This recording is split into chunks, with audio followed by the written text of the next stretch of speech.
Buenos días, estimados compañeros, alumnos de la materia de Sociología Criminal. Buenos días, saludos desde Ecuador, le escucho muy bien. Bueno, buenos días, ¿cómo está, señor Darwin? ¿Cómo está?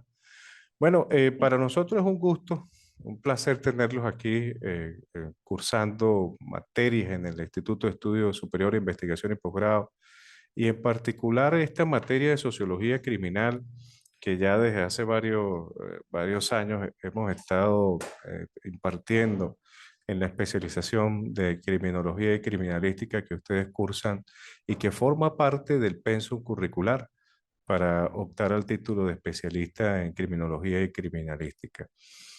Primero quiero presentarme, mi nombre es Sandro Márquez, soy abogado egresado de la Universidad Católica en el estado Táchira, aquí en Venezuela.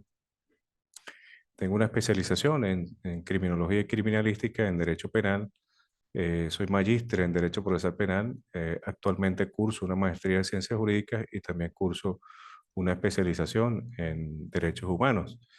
Eh, para más o menos, digamos, hacer un enfoque de cómo vamos a desarrollar esta materia en este mes, en estas 4 o 5 semanas que vamos a estar comunicándonos a lo mejor todos los fines de semana, vamos a procurar desarrollar 3 módulos, o mejor dicho, 3 actividades. Son realmente 5 módulos, pero vamos a desarrollar 3 módulos. Entre ellos vamos a hacer un ensayo crítico, un análisis allí, vamos a hacer una exposición y en el último vamos a realizar también un análisis, un enfoque sobre las formas como se percibe la pena, cómo en la antigüedad y en la actualidad pues se ha usado la pena para tratar de reprimir y de buscar pues evidentemente que el sujeto, el infractor de la ley pues acuda a la comisión del hecho punible. Con respecto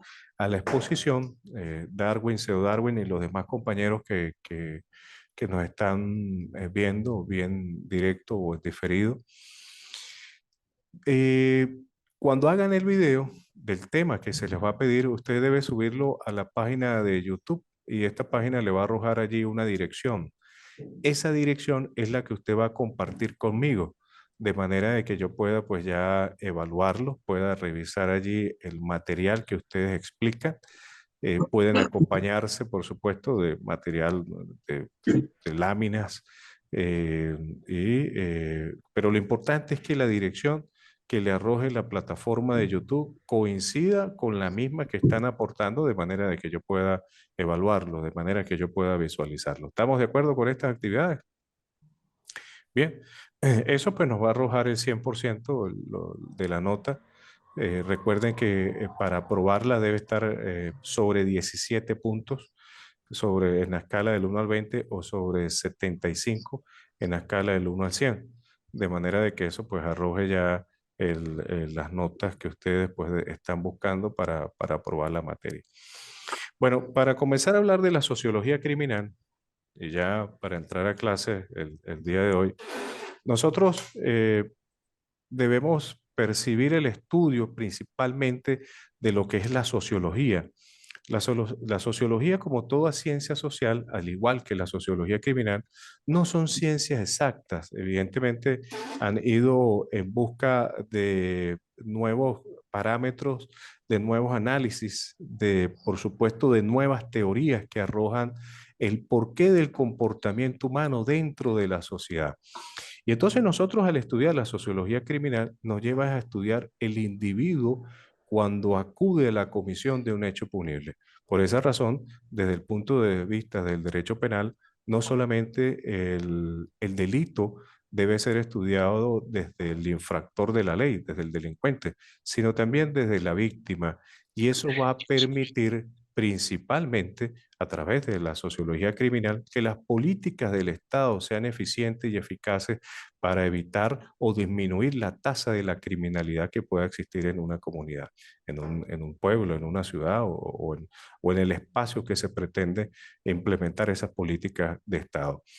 Cuando yo digo que se estudia tanto al infractor de la ley, al delincuente, como a la víctima, Es porque, evidentemente, para que haya delito, para que pueda configurarse la comisión de un hecho punible, pues debe haber alguien que repercute eso. Así se trata inclusive de Estado cuando hablamos de delitos contra el patrimonio público, por ejemplo, pero evidentemente hay una víctima, una persona que se ve afectada, o delitos como, por ejemplo, la fe pública. La fe pública son delitos que que la víctima es el Estado, por supuesto, pero que atenta evidentemente a la sociedad, a la comunidad en general. Cuando decimos delitos contra la fe pública, haciendo referencia principalmente, por ejemplo, el uso de documento público falso. Los tipos penales que existen en Ecuador, en Venezuela, son muy semejantes o iguales. Evidentemente, nuestro compendio jurídico, constitucional y legal, pues viene siendo no una copia ni una apropiación, sino un acomodo de dispositivos legales en otras sociedades, por supuesto, más avanzadas, europeas y Norteamérica, que nosotros hemos tomado para adaptarlas a nuestras sociedades. Recordemos que nuestras sociedades apenas tienen 180 años, 200 años en un proceso de independización, un proceso allí de autonomía, por decirlo de alguna manera. Entonces, volviendo al tema que nos interesa, cuando convergen el infractor de la ley y la víctima, allí se produce el delito. Por esa razón, debe estudiarse el intercriminis y el intervictimae.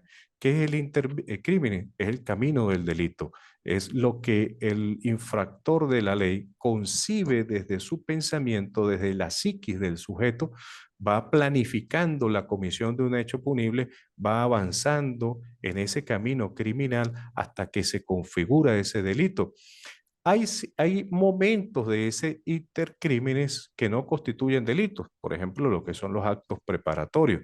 Los actos preparatorios, la doctrina lo refiere como aquella figura o aquellos momentos del infractor de la ley que hace una preparación de la consumación de un hecho punible. Por ejemplo, eh, cuando se trata cuando se pretende envenenar a una persona, pues entonces se deja en el líquido cierta sustancia venenosa allí, pero que no es ingerida por la víctima. Entonces, allí pudiera considerarse de que no hay un tipo penal que se haya consumado, a menos que la víctima, por supuesto, haya ingerido esa sustancia y evidentemente, si no, si le causó la muerte, pues se trata de un homicidio materializado como tal, consumado sería la palabra.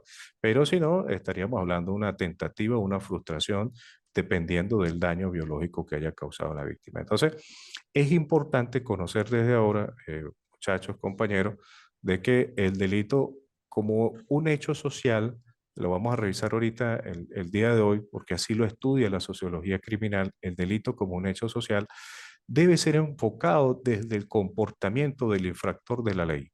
Pero no solamente desde allí, sino también desde la víctima, porque sabemos que la víctima, por su comportamiento, por la forma como está, digamos, dentro de la sociedad, realiza diferentes actos, por ejemplo, si vive en un sector peligroso y deja su puerta abierta o expone sus prendas lujosas a que el infractor de la ley o el sujeto que está dedicado al robo, al hurto, pues evidentemente lo va a identificar y lo va a cazar, lo va a buscar, lo va a someter para despojarlo de estas prendas. Entonces, allí, evidentemente, pues existe ese comportamiento de la víctima para acudir al delito.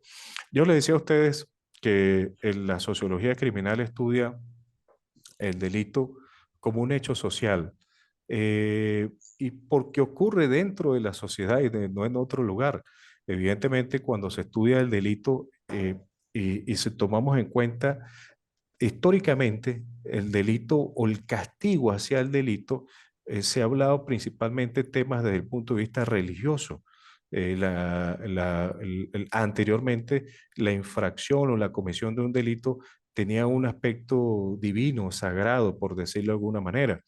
Se atentaba contra un dios, eh, contra una figura religiosa, Luego, los teóricos que planteaban la existencia y cómo controlar el delito hablaban de que este se fomentaba o se formaba principalmente en aspectos de una posesión demoníaca, por decirlo de alguna manera.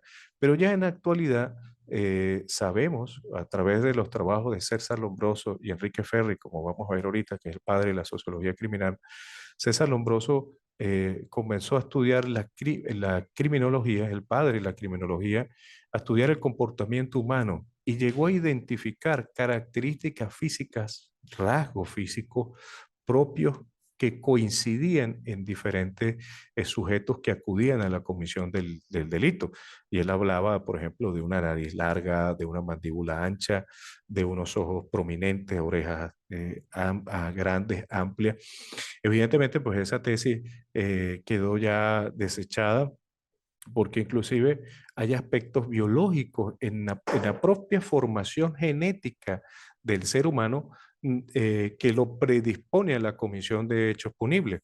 Normalmente en la formación cromosómica de nuestro ser, de nuestro cuerpo, tanto hombres como mujeres, ahí encontramos una adecuación que permite que nuestro sistema nervioso, que nuestro comportamiento sea adecuado a lo que la sociedad nos existe. No obstante, para algunos sujetos existe una malformación genética que los predispone a la comisión de un hecho punible. Por esa razón decimos de que los psicópatas, en el caso de los psicópatas, estas personas acuden a la comisión del delito porque no tienen remordimiento principalmente, y no tienen remordimiento porque en esa corteza prefrontal, que es donde nosotros controlamos las emociones de nuestro cuerpo, nuestro comportamiento, no está desarrollada como normalmente existe. Algunos autores cuando estudian este tema hablan inclusive de las neuronas espejo. ¿Y qué son las neuronas espejo, compañero? Viene siendo aquella, cuando hay una especie de empatía, de colocarse uno en la posición de la víctima y conocer, no por una vivencia propia, sino por nuestra propia conciencia, esa corteza prefrontal que tenemos todos los seres humanos, de evitar hacer causar un sufrimiento a un sujeto, porque evidentemente, pues, digamos, nos solidarizamos con esa persona para evitar que sufra, pues, y ese sufrimiento, pues, es como si lo sintiéramos nosotros. El delincuente que no tiene desarrollado esta formación genética como normalmente la tenemos, pues allí acude de una manera mucho más fácil a la comisión de un hecho punible. Pero también existe, y lo vamos a ver más adelante, esos factores telúricos, factores del medio ambiente y factores sociales que van inclusive desde la familia, desde la niñez,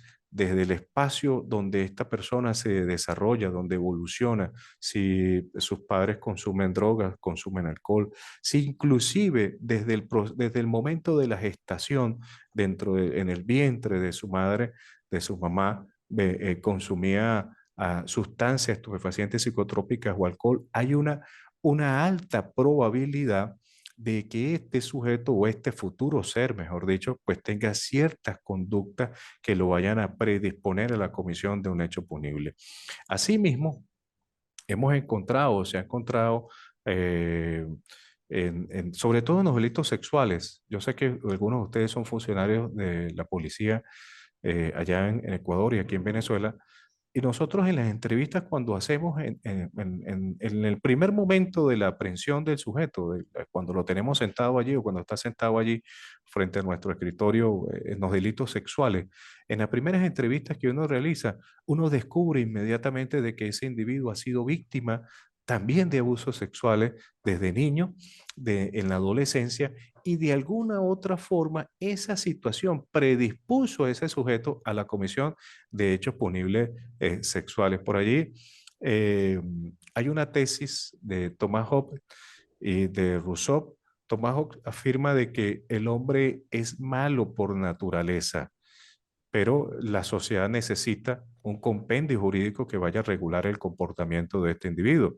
Esa es la tesis de Thomas Hobbes. Y aquí quiero ya escucharlo a ustedes. Vamos a ver cuántos están aquí de manera de poderles escucharles su opinión sobre esta tesis y conocerlo. Thomas Hobbes afirma de que el sujeto es malo por naturaleza, pero la sociedad, para poder controlarlo, adecuarlo, moldearlo a lo que la sociedad le exige. Recordemos que hay normas jurídicas y normas morales. Las normas jurídicas son las que conocemos en nuestro compendio jurídico, pero las normas morales son aquellas que la sociedad nos impone para nosotros poder acoplarnos a lo que nuestra cotidianidad nos exige, la forma como nos expresamos, la forma como nos vestimos, la forma como tratamos a nuestros semejantes. No podemos ir a una fiesta social, compañeros, con una vestimenta que no esté adecuada a esa reunión social, porque lo primero que va a ocurrir es que no nos dejen entrar. Entonces, por eso hablamos de esas normas morales. Entonces, Tomás Hobbes, les repito, afirmaba de que el hombre era malo por naturaleza, pero la sociedad le imponía unas normas para adecuarlo. Pero Rousseau, Jean-Jacques Rousseau, de origen francés, un filósofo jurista, él afirmaba de que el hombre era un hombre noble, era la palabra que él utilizaba. Él explicaba que el niño no conoce de maldad, pero es la sociedad la que le hace que él, o que hace más bien que éste conozca de la maldad y consecuencialmente la lleve a la práctica. Entonces, yo quisiera preguntarle a ustedes, y el señor Darwin, que fue el que me alzó mal la mano allí, señor Darwin, ¿qué opina usted de estas dos tesis, la de Thomas Hobbes y la de Rousseau? La primera, el hombre es malo por naturaleza y la sociedad debe controlarlo, mientras que Rousseau afirmaba que el hombre es bueno por naturaleza, pero la sociedad lo corrompe. Le escucho, señor Darwin, buenos días. Buenos días, estimado profesor, buenos días, compañeros. Bien, estas dos teorías que hemos estado analizando en el transcurso de la mañana nos permite identificar y asociar a la realidad en la cual estamos viviendo, ¿no? Son diferentes dinámicas, diferentes situaciones que vivimos tanto el país de Venezuela como nuestro país ahora en Ecuador. Podemos establecer que una de las segundas teorías prácticamente la sociedad lo corrompe, ¿no? Ujú, Al individuo y lo orienta a delinquir y a obtener eh, beneficios o formas o la situación económica en forma fácil. Entonces, a qué me refiero esto? Que prácticamente la sociedad le inculca la facilidad o el facilacismo al ciudadano y por eso es lo que se corrompe directamente. ujú. O sea, que tú te inclinas más por la tesis de Rousseau, ¿no? Ajá, ¿alguien más, por favor, si quiere intervenir? Cristina, buenos días. Vamos a darle la oportunidad a Cristina si me está escuchando. Ajá. El señor Diego también está conectado, si quiere. Ajá. Diego, buenos días. Adelante, Diego, le escucho. ¿Cómo está? Muy buenos días, mi doc. Excelente. Bueno, ahorita estamos hablando de sociología criminal Sí, y tenemos señor. dos teorías, ¿no?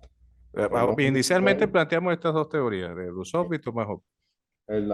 las primeras teorías que tenemos, o que vamos a ver, dice que el hombre es por naturaleza bueno y por naturaleza también puede ser Malo.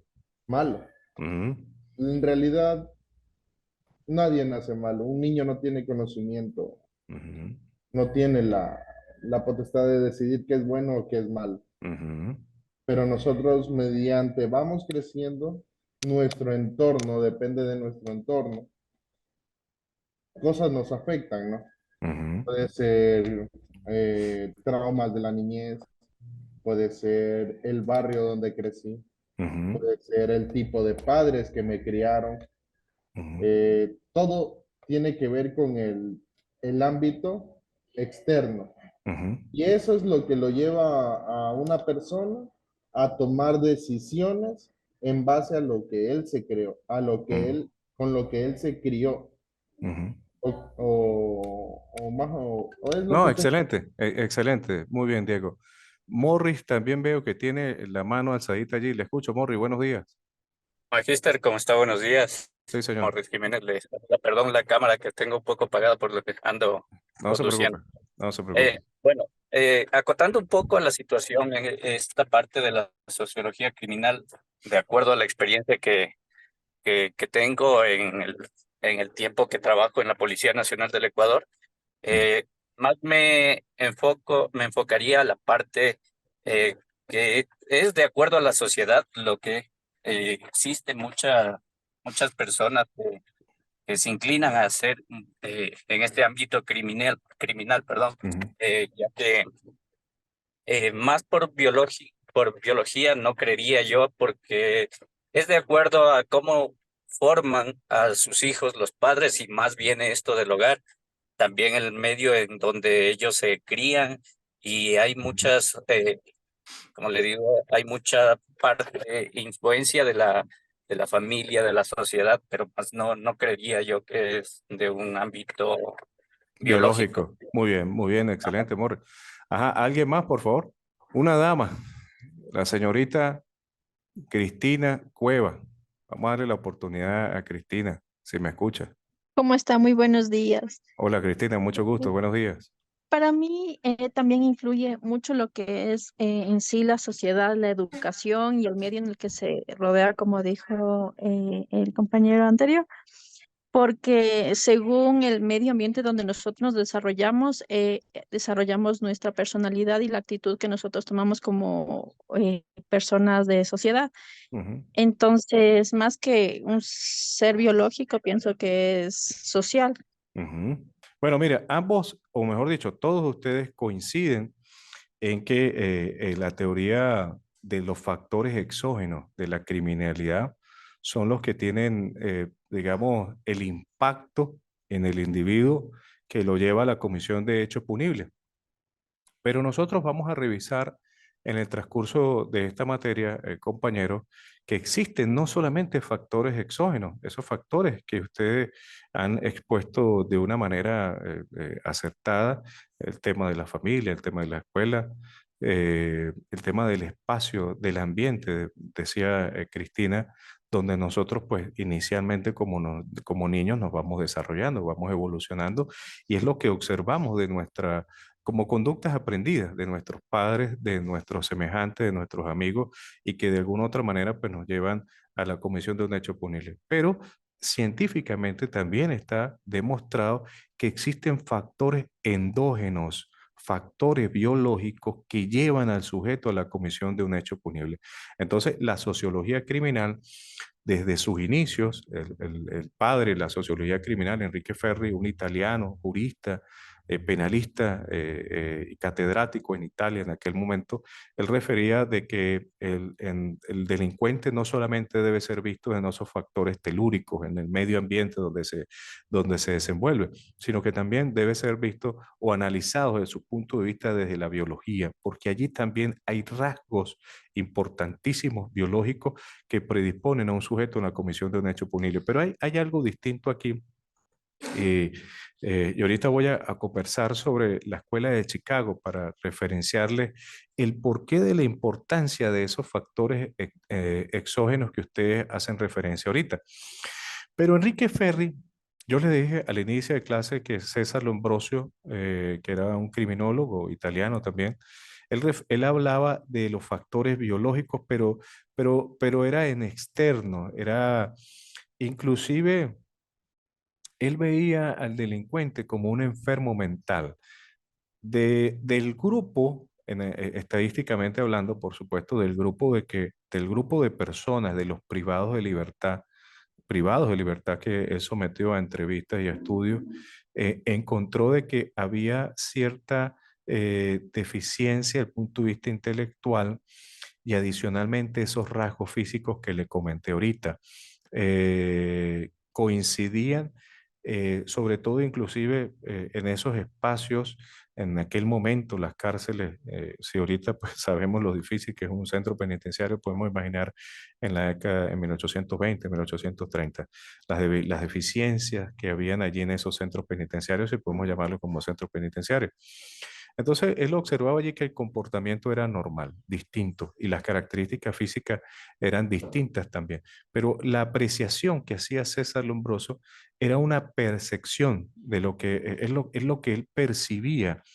Y nosotros de alguna u otra forma aún mantenemos, ojo, aún mantenemos esa concepción a lo mejor alimentada culturalmente. Podemos decir, por ejemplo, en Estados Unidos se tiene la percepción de que las personas de color, las personas eh, acuden con mayor porcentaje a la comisión de un hecho punible. Nos dice el sistema que nos queda 10 minutos. Y es una cuestión de percepción, no es una cuestión real, aun cuando estadísticamente hablando supera en un índice las personas de color en la comisión de hechos punibles que las personas de color blanco en Estados Unidos.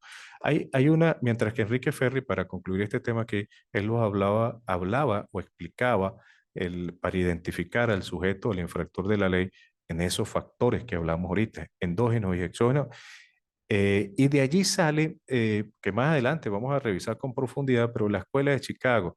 La Escuela de Chicago en 1920, 1930, en la ciudad de Chicago, por supuesto, allí se realizó un análisis, una investigación, porque se observó que había un aumento exponencial de la delincuencia en esa ciudad y se preguntaban las personas de la sociedad alta, las personas de fortuna, por supuesto, el porqué de este aumento de la delincuencia en aquel momento. Entonces, se comenzó a realizar un trabajo de los privados de libertad, los que acudían a la Comisión de Hechos Punibles, y se encontró que el 95% de las personas que estaban frente al delito vivían alrededor en la periferia de la ciudad. Resultó de que en el auge industrial de esa ciudad, muchas personas viajaron a la ciudad de Chicago, no pudieron conseguir las mismas oportunidades. Todos añoraban o añoran, eso es en el pasado y en el presente, las mismas comodidades y la calidad de vida de otros que tienen ciertas comodidades, pero otros imposibles que las puedan conseguir por diferentes razones que ahorita no las vamos a revisar. Pero sí se encontró que estas personas se ubicaron al margen de la ciudad, en la periferia, y de allí es donde viene la palabra marginalidad. Se ubicaron al margen de la ciudad y por consiguiente se determinó que efectivamente por las deficiencias que había en educación, en servicios públicos, en servicios sanitarios, en alimentación inclusive, y por supuesto recursos económicos, estos miembros, los miembros, en especial los miembros más jóvenes de esta familia, pues era muy fácil acudir en especial a los delitos contra la propiedad, el robo y el hurto. Entonces, no sé si tienen alguna pregunta. Vamos a dar la clase de hoy hasta aquí. Quiero escuchar los muchachos. La próxima semana yo les voy a enviar eh, la primera actividad que tiene que ver con la identificación de los factores exógenos y endógenos dentro de la comunidad que usted vive, donde usted vive. Primero identificarlo. Y donde usted vive, qué factores, por ejemplo, un factor exógeno en que incide en proliferar, en aumentar los índices de criminalidad en un espacio es una licorería o un bar. Allí encontramos delitos que van desde la violencia física, lesiones, hasta el consumo de sustancias estupefacientes psicotrópicas y violencia sexual, delitos que atañen a la violencia sexual. Y de allí parten otro tipo de lesiones como daños o de delitos, daños a la propiedad, en el caso de los accidentes de tránsito, o lesiones en el caso de accidentes de tránsito producto de la ingesta de alcohol. Entonces, esa va a ser, yo después se los voy a enviar al correo de ustedes, a la plataforma. Ya está abierta, por cierto, para que ustedes puedan ingresar allí y eh, puedan visualizar las actividades y la fecha de entrega. Con respecto a la fecha de entrega, vamos a dar un tiempo, un plazo abierto, por decirlo de alguna forma. Vamos a dar este mes, hoy estamos a 16 de marzo, vamos a dar hasta el 16 de abril para las entregas de las actividades, que más o menos el tiempo en que ustedes, o que ya debe estarse terminando esta materia. Antes de terminar, yo quería dejarles esta idea, muchachos. ¿Saben ustedes la diferencia que existe entre criminología y criminalística, verdad? Le pregunto a la señorita Cristina. Mira, fíjate, nosotros desde ahorita debemos dejar sentado desde ya que existe una diferencia fundamental entre la criminología y la criminalística, y ambas ciencias, sí, ambas ciencias que estudian el sujeto, el infractor de la ley, digamos, se acompañan o se apoyan, es la palabra que estoy buscando, se apoyan con la sociología criminal, en especial la criminología. La criminología estudia al individuo, al infractor de la ley, qué lo llevó a la comisión de un hecho punible. qué sufrió él, qué vivió él, por qué, por qué lo hizo de esa forma y no de una manera distinta, mientras que la criminalística es aspectos objetivos, técnicos, científicos, qué elementos utilizó para la comisión de un hecho punible. Evidentemente en la criminalística es una ciencia forense que va a ayudar por eso lo llamamos una ciencia forense, porque ayuda al sistema de justicia. En la recolección de evidencia hay un protocolo, saben ustedes que hay un protocolo para colectar la evidencia en el sitio de suceso que debe ser resguardado con el protocolo correspondiente para que la evidencia no sea alterada y se mantenga lo que algunos juristas han llamado el principio de mismidad de la prueba. ¿Qué significa eso? Misma prueba colectada, misma prueba presentada en juicio. Si se altera esa prueba, pues ustedes como funcionarios, que son los que primeros, que evidentemente sé que allá en Ecuador hay una policía científica, al igual que aquí en Venezuela, y los primeros funcionarios que llegan, pues la primera obligación es cerrar el sitio, la escena del crimen para que terceras personas pues no afecten las evidencias que allí se encuentran. Pero entonces quería dejar claro esas dos importantes, la criminología y criminalística. Sé que ustedes lo dominan perfectamente, pero habrán algunos compañeros que están estudiando esta materia con nosotros que están empezando en este campo de la criminología y es preciso que desde ahora la sepan diferenciar. Mientras que la sociología criminal apoya la criminología para conocer al sujeto, al infractor de la ley. Y de allí concluimos que las políticas públicas sean eficientes y eficaces para evitar la comisión del hecho punible y que no haya impunidad. ¿Y a qué me refiero que no haya impunidad? Porque una vez que esté identificado el sujeto, esté procesado, condenado, la víctima siente la sensación de que se le ha retribuido, resarcido es la palabra, resarcido el daño que se le haya causado. Y allí viene que no se fomente impunidad. En un delito de un homicidio, de una violación, la niña de 5 o 6 años, un abuso sexual con penetración, que dure privado de libertad, al establecerse una responsabilidad 1 o 2 años, pues evidentemente pues allí eso va a fomentar la sensación de impunidad, esa percepción de impunidad que tienen los usuarios del sistema de justicia.